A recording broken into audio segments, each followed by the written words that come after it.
In the seclusion, a spectral hue emanates from the TV, creating a mysterious play in the dark. The cathode spark bathes the space in passive shadows, setting the stage for an intriguing scene. The gang follows closely behind Francois, the hornet-like being heading towards the closely guarded elevator near the end of the long, well-lit tunnel. The elevator is bathed in a mesmerizing light that defies explanation. They stare blankly into the visualizations on the wall, so vivid and haunting, the three of them find it hard to stand. Magic. As they ascend, vast rooms unfold through the elevator's windows, each hosting creatures, aliens, by the hundreds. The dimensions vary and the themes shift, creating a surreal tapestry. The momentum slows as they feel a rush of gravitational forces pull through their bodies. Ambient lights transition from darker to brighter, yet non-blinding as they exit. They step onto the landing, high above, overlooking glowing oceans lit from within that defy existence. We've crashed here for a century or so, though in worlds like these, time feels eternal, Francois says. Pointing to a screen, he adds, "So here's the deal," displaying the enchanted forest and their van in near real time. Francois continues, "This asshole can walk through screens if you make eye contact, so don't look for too long," he chuckles. "Now, your music is great, right?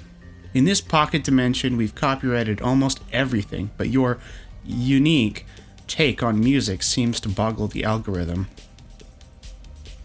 Francois opens a hidden compartment in the fridge, revealing a substantial pie. Right, the pie.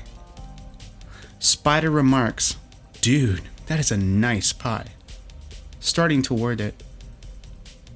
Tension spikes as the Hornet Man brandishes a laser rifle, disintegrating it. "No!" the gang screams.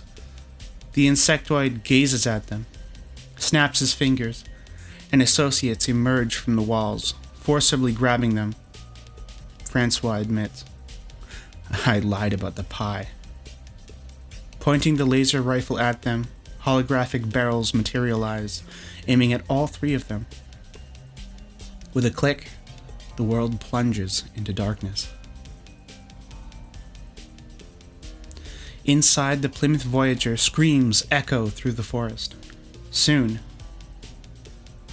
laughter builds. "Wow, I guess we fell asleep," says the one in red flannel.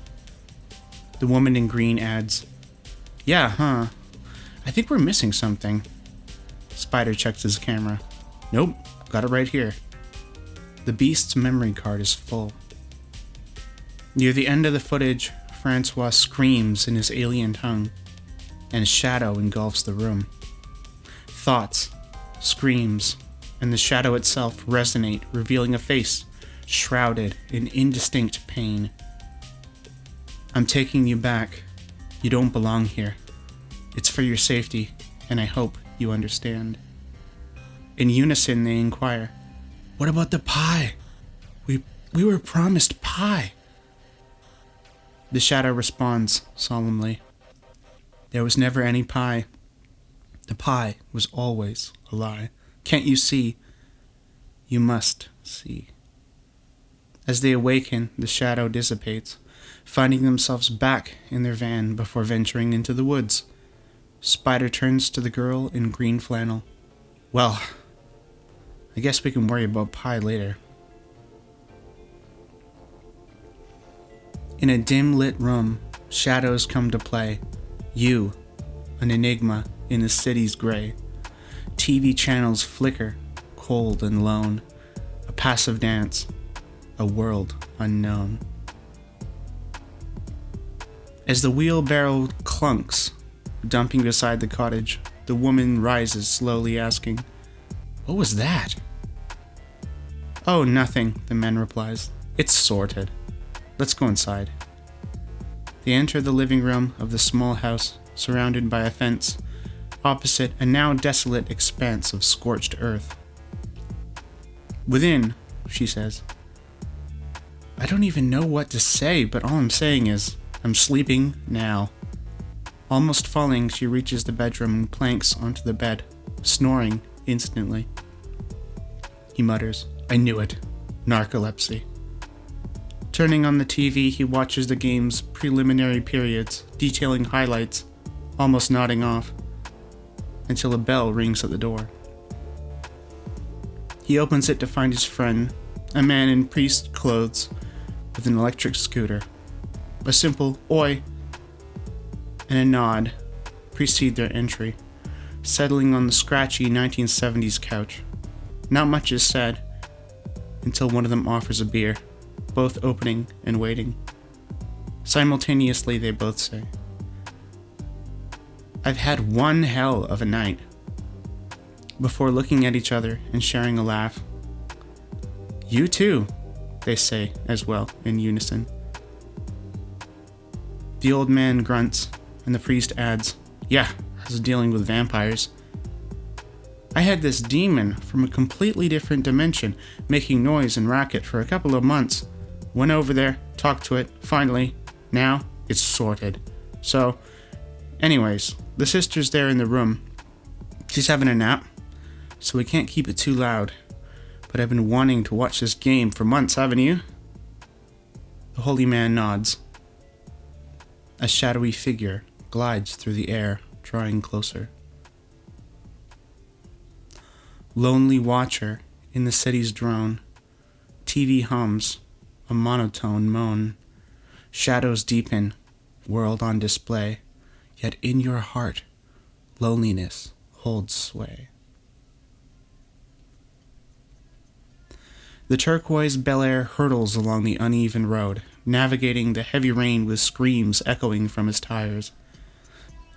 Puddles hydroplane dangerously, nearly causing a collision with an old truck carrying a camper. Curses from the truck behind fill the air as the Chevy barrels down the highway. The horns of a dark black semi-rig explode across the wasteland silence, growing louder. Glancing back, the camper truck vanishes, replaced by the looming shadow of a giant tractor trailer churning the pavement. The oily-haired young man rummages through his duffel bag, left hand on the wobbling wheel. He wraps a black amulet around his neck with one hand. He clutches an illuminated mason jar to his chest. Eyes shut, he recites a prayer, invoking a sense of replacement, a shift in existence. The car screeches to a halt and vanishes. A glowing red pentagram etched into the pavement begins to fade. The semi-truck slows, halting just before the vanished portal on the ground. From the truck emerges a shadow, positioning itself directly above the scorched earth where the portal once existed. Auburn hair flowing, the shadows dissipating, smoke drifting from her leather-clad figure. Her screams pierce the air as a van plummeting from the sky, an old Plymouth Voyager, lands on top of her. The van is unscathed, and three figures, rattled by the experience, emerge. A 22-year-old boy in red flannel, a 27-year-old girl in green flannel and a toque, and an angry metalhead in all black with band patches holding a broken camera. "Lisa, are you okay?" inquires the man in black.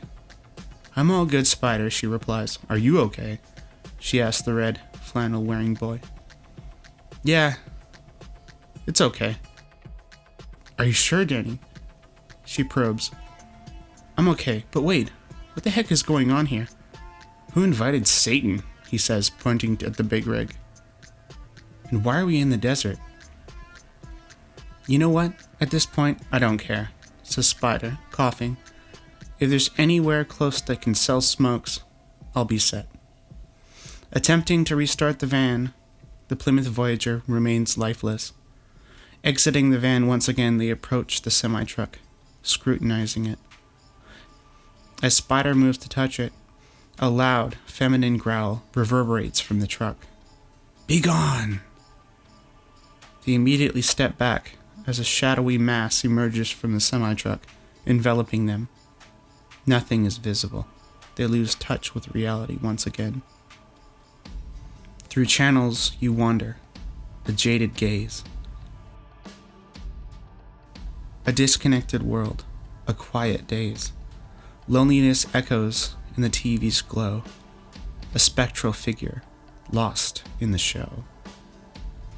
Calls echo, and the gang finds themselves in a lavishly elegant lounge resembling a 1930s hotel reception, impeccably preserved. Spider eyes the trio in confusion as they take in the surroundings, seated in neat leather chairs. Lisa laughs. "What?" he says. They exchange glances. This day can't get any worse, can it? Or is it getting better? A woman with long auburn hair and black eyes, candles flickering within, enters. "I'm sorry, but you're not supposed to be here," she states. They look at each other. "It's not like we had a choice," Lisa says. The witch walks over, placing a hand on her shoulder. She bends over. "No. You don't seem to understand. You are now entering a world in which I wish you had never been a part of. Unfortunately, you have seen too much. It's not that I have the responsibility of clearing this from you. But as I have been told, you have not only crossed several dimensional barriers, but also, through doing so, have left all of you individually disillusioned, giving a sense of mundane derealization to all that's going on around you." Spider looks at her. So, it's unfathomably incorrect to assume that you will meet any kind of circumstances to your benefit once that is stripped from you.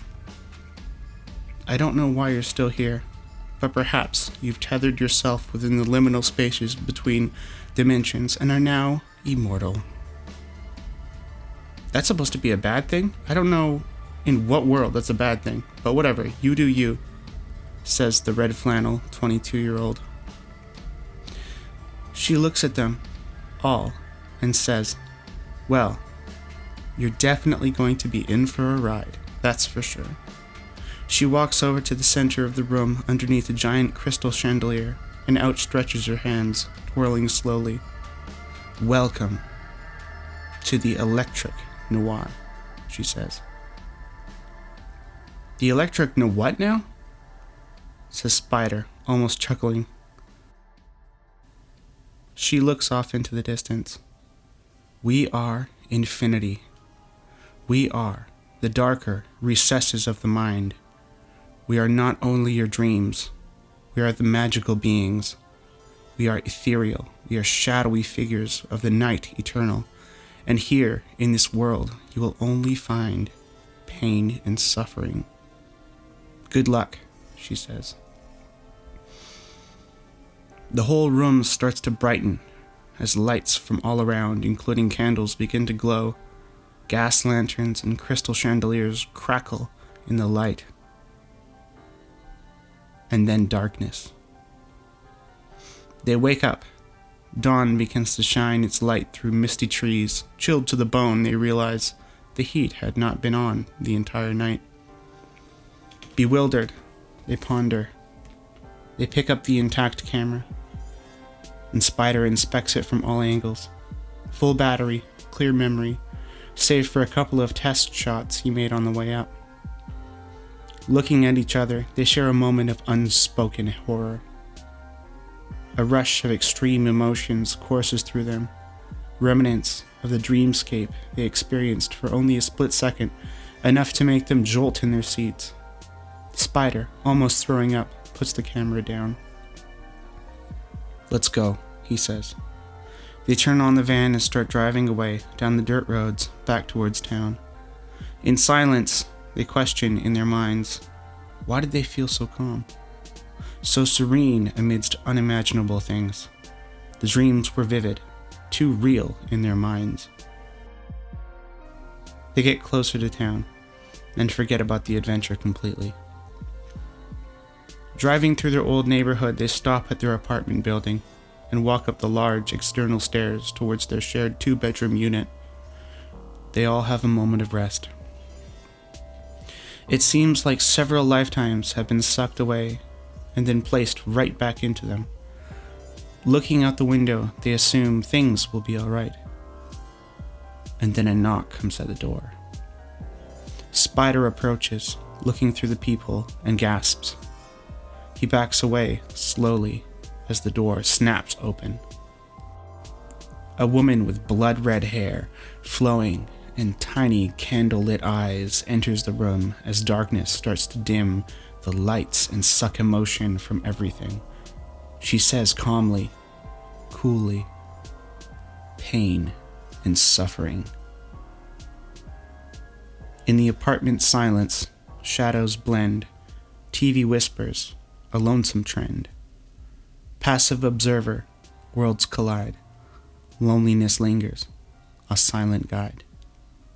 The Electric Noir. So there's episode 2, part 1. This is going to be really cool. I'm hoping that this grows into something amazing, as I already have high hopes for it, but I hope you all have a wonderful time. Thank you so much. This is Jared Doherty Walsh.